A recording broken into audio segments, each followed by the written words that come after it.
You're not tuned in to Hideas, easily the highest motherfucking podcast on the web. It's a motherfucking Keep Right interview video going live in 3, 2, 1. What's good? What's good? It's your boy Keep Right in the building. Fucking with the Hideas podcast and my dog, Cap. You feel me? Whoop. You know, we about to speak that real shit today. I ain't got no time to play. All day. You already know what I'm on. The advancement of the culture always. Yeah, that's first and foremost. And then in integrity. For sure. More than anything, I mean, just you can be yourself and get the same respect as anyone else. Music is everybody's being themselves. Yeah. That's who they are.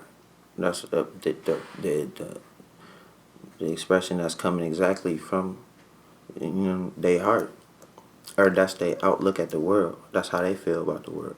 This is how they see the world. This is how they're articulating their viewpoint of the world and their feelings. So I think every artist is being themselves. Yeah. Especially when you first starting off, you basically don't have no choice. Because you're right there doing, you know what I mean, what you do, the things that's influencing you is influencing your music. You know? So my music gonna be about things that I can relate to the most, you know, and that I want other people to get a sense of who I am. So that's how you get it from me through the music. So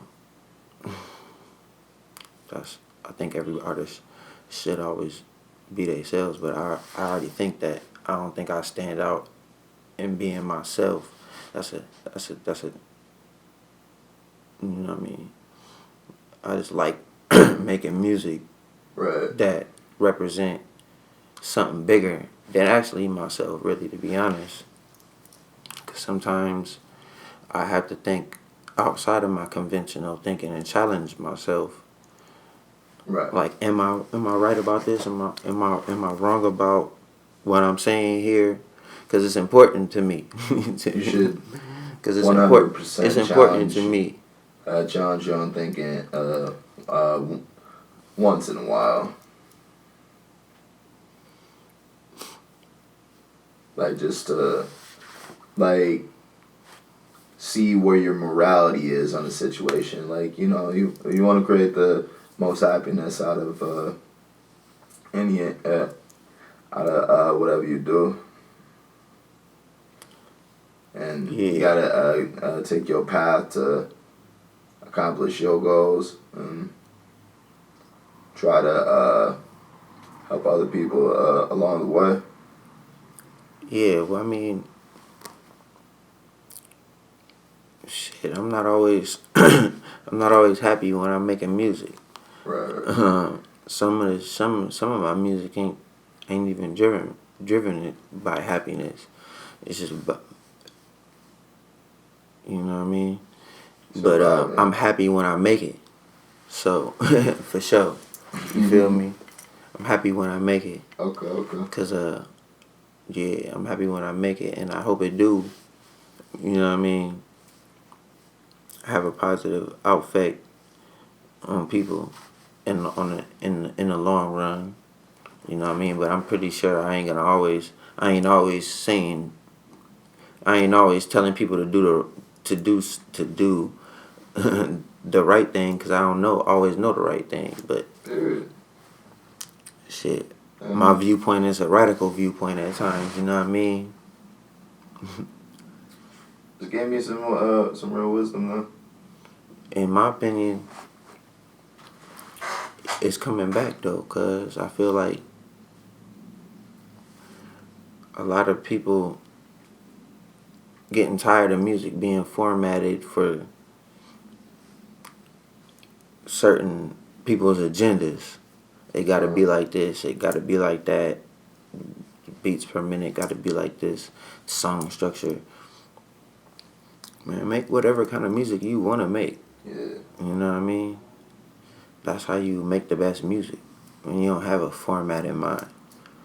It's okay. You know what I mean? You want to have a, you want it to be cohesive, but every song don't have to be made for radio. Every song don't have to be made for, you know what I mean, a specific format, playlist, or nothing like that. To get motherfuckers to jig to it. You just make a song and make a song. Make music. You know? That stuff, if you make enough music, it'll come.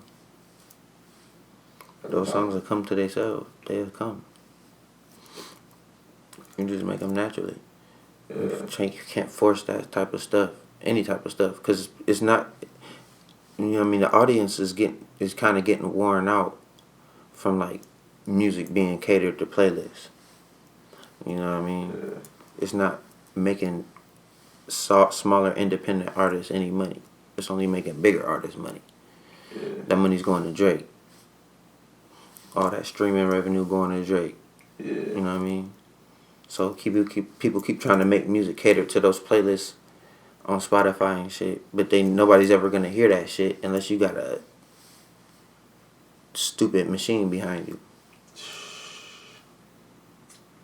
On them, how many you faking them streams? A lot. No.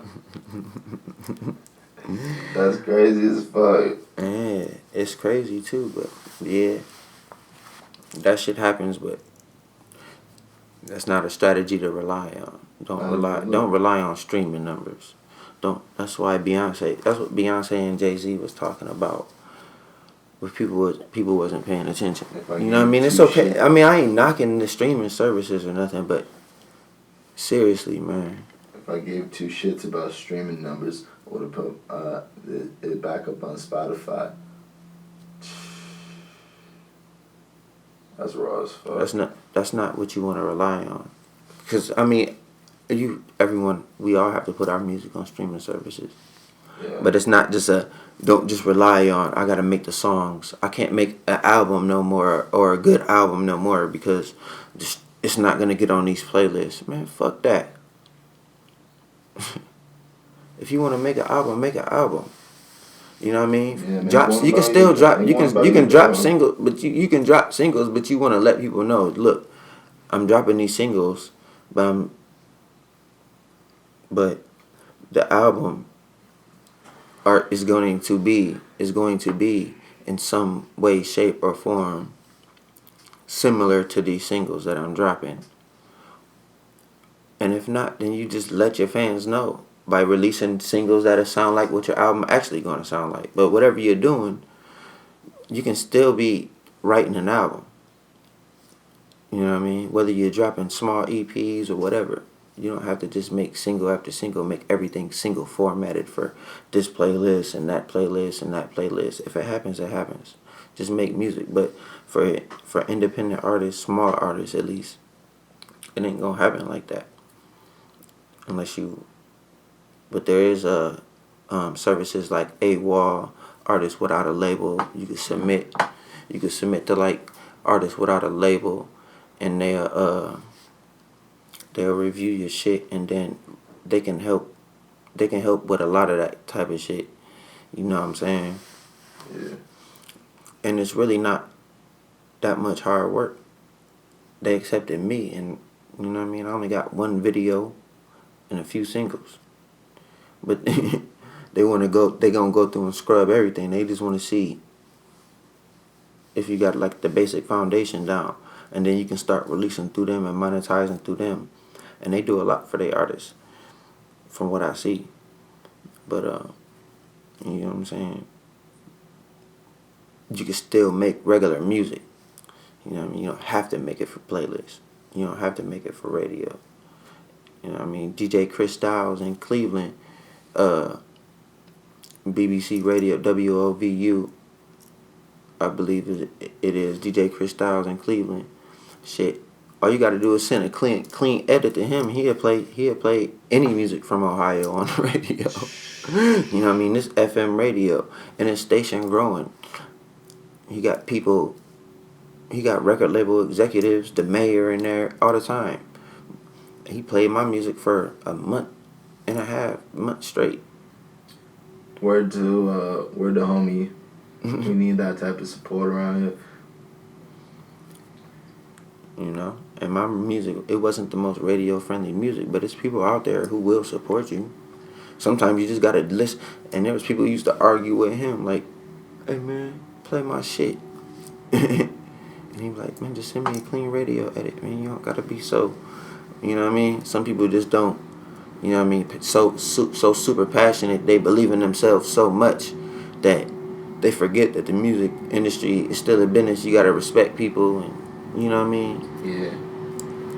That's important. You know what I mean? You can be disrespectful if you got stupid bread and got leverage.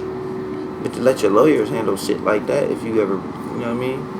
But people be acting like they got all that shit and just starting out, and that would be killing them, killing a lot of people. Unless they got super fire songs like blowing up on SoundCloud or something like that. And nobody can basically tell you shit.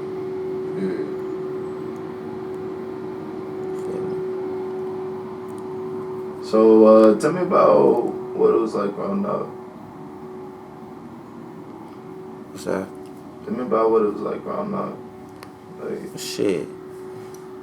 You know, growing up was fun at first. It was fun, but unpredictable at times. A lot of times, you know. You never knew. Sometimes, you know, what exactly was going on, you know. But it felt supportive to me because shit, I ain't really know no better, but I knew something is wrong. Right. But, No, you know, a lot of people came to me and told me like you been had that go since you were 16, bro. Like you had a long calculated and advanced plan to go at the rap game. It seemed like. I mean, yeah, I can say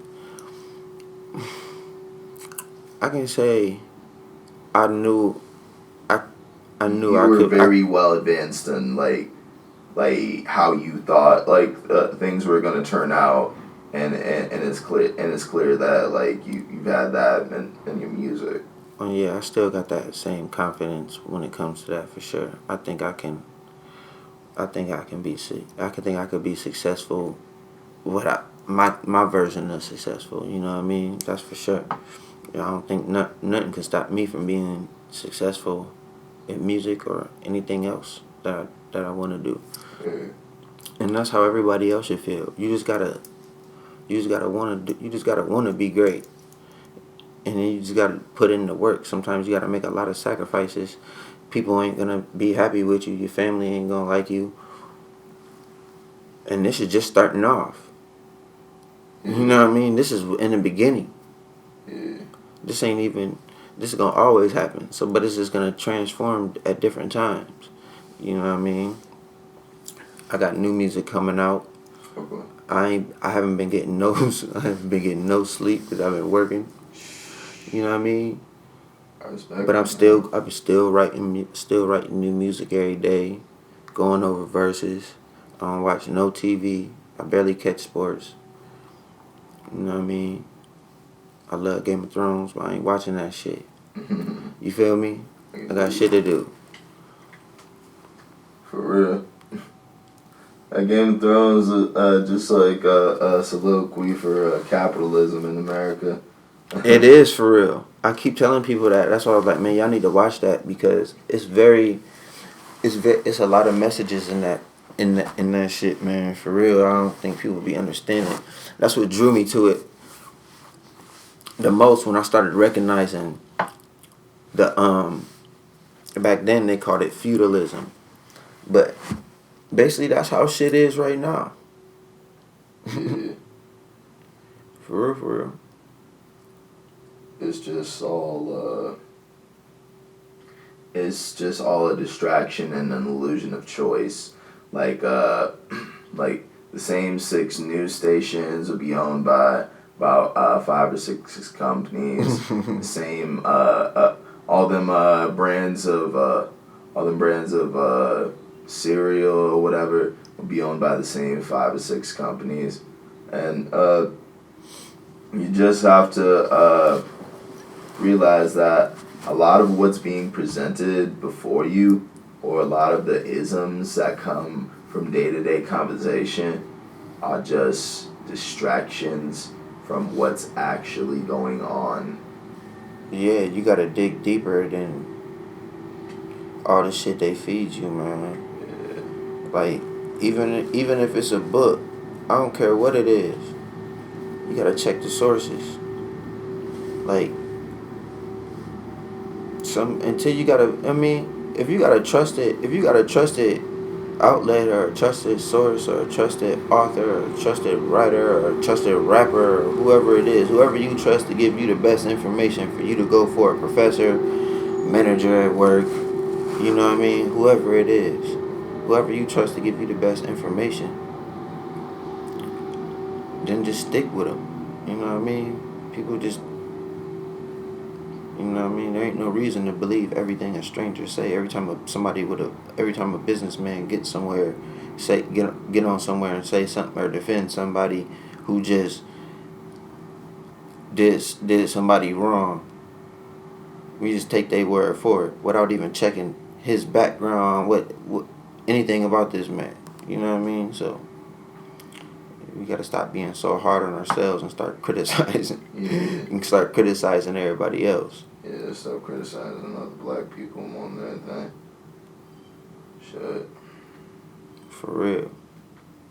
You get that more on social media and in the black community than from any other race. That shit is so weird, man. Cause I know we used to cracking jokes and shit on each other and shit. Yeah, but like we should. And like in the family and shit. But sometimes shit is deeper than that, man. It don't need to become a social media crack match or whatever. Sometimes. But sometimes you gotta put people in check too, though. Yeah. So. Yeah. For real, some people need it, you know what I mean? I guess. And that'd be the best way to do it, too. But I don't think after we put people in check, we need to focus on the real shit. You feel me? Yeah. That's all I be trying to say. It should be for fun more than anything. I mean, like, you can't take, like, a couple jokes to heart. But distance will pretty much, like, you know, create a wedge between people. Like if they if they have a harsh exchange of words and then they just stop talking. Yeah, that'll do it for sure. But shit, people gotta grow up, man. Everybody says dumb shit. You know what I mean? I really don't care what nobody say, man. I just care how you act. I mean, you gonna say some dumb shit. You feel me? Yeah. You know what I mean? Everybody gonna say, I mean, come on now. Everybody gonna say some dumb shit, some hurtful shit. Motherfuckers be calling people drunk, leaving messages, and don't even remember the shit the next day. So yeah. Even if it's in person, you know what I mean? But shit, I don't know. I be talking shit too, so. I can dig it. Tell me about your introduction into music. Shit. Initially it was just growing up, loving music, and then about like, let's see, 98, 99, you know, I was always around music with Mr. Bugs, Strict 9, you know what I mean, Cruz, R.I.P. my nigga Cruz. I was aware, I didn't know Jules or Stocky yet, but I was aware of Jules and how dope he was. I think I heard some of their older music way back then. Southtown's Finest, which was a classic. So I was always in the studio, you know what I mean, watching people making music all the time. And then when I was 14, my cousin Caleb called me like, yeah, man, I just made a song with Bugs. I was like, what? I was salty. I like how my little cousin make a song with my nigga before me. It was like my pops. So I went home and wrote a song that night with the same title called Throw It Up. I was so salty. So that was my first song I wrote. I was 14. I tried to write a song. But I was always freestyling and shit. We used to freestyle and stuff all the time, but that was the first time I really took my time to write a song. And I was always a beast at poetry. I used to win all the contests in poetry in school. Nobody could beat me. For real. That's what my music is still kind of, I still love to use a lot of, I still like to use a lot of poetic reference, I use a lot of poetry structure and references in my raps. That's real. Like I hear a 5 pentameter flow, like on that bless in particular. We will not move. We will not lose. Yeah. I wrote that shit in a hotel room. For real. I wrote that song sitting in a hotel room. You know what I mean? I was like, shit, I ain't got nothing else to do. I'm about to write, bro. You feel me? So I wrote that. I bought the beat. I bought the beat. I probably wrote that shit in a couple days or a day or so. Who did the beat? I got that beat from Raw Heats. Raw Heats did the beat for Blessed. That's real. You know what I mean? That was and then I shot the video. Jay Lay shot the video for that. The Shooter Film shot the video for that. Motherfucking shoot. Yeah. That's my nigga. Shout out to Jay Lay. You know what I mean? He definitely be on his Grizzy too, man. That's another thing, man. I'm loving what I'm seeing since I came through. You feel me?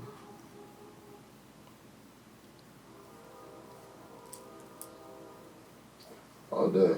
And the best part of the progression in the community as waking up to the artistic renaissance is we have a legitimate platform to speak upon the issues and keep the people informed. Yeah, that's important, and it's you know what I mean, and in your case, like, you got your own website, you own that. You know what I mean? Shopbycomplex.com. Mark Zuckerberg ain't coming in and be like, hey, you got to take this down. No. No, you don't. You know what I mean? No one's coming in. You know what I mean? You own that. Everything that comes through there is yours. All the traffic that comes through there is yours. So, yeah, I love Facebook. Facebook and Instagram. Get your paper through there. I mean, you can build your awareness through there, but bring people to your website, man. It's okay to pay a little bit of money. Stop giving Mark Zuckerberg making billions of dollars just because you got Facebook. You know what I mean? It's like, no one man should have all that power. He don't create nothing. He hasn't created anything since he created Facebook. For real, to be honest. And he's super rich. It's all coming from advertising dollars. It's including some of mine, because I be spending them. Me too. Mark got me. But guess what though? People come to your website and you get that. You feel me? Yeah. And you own that. So that's what I'm saying. People, just get a website, man. Stop being difficult. If you want to get some bread, get it through there. You can market to the whole world. You know what I mean? Search engine optimization. It's called SEO. Look it up. Figure it out. It's not that hard.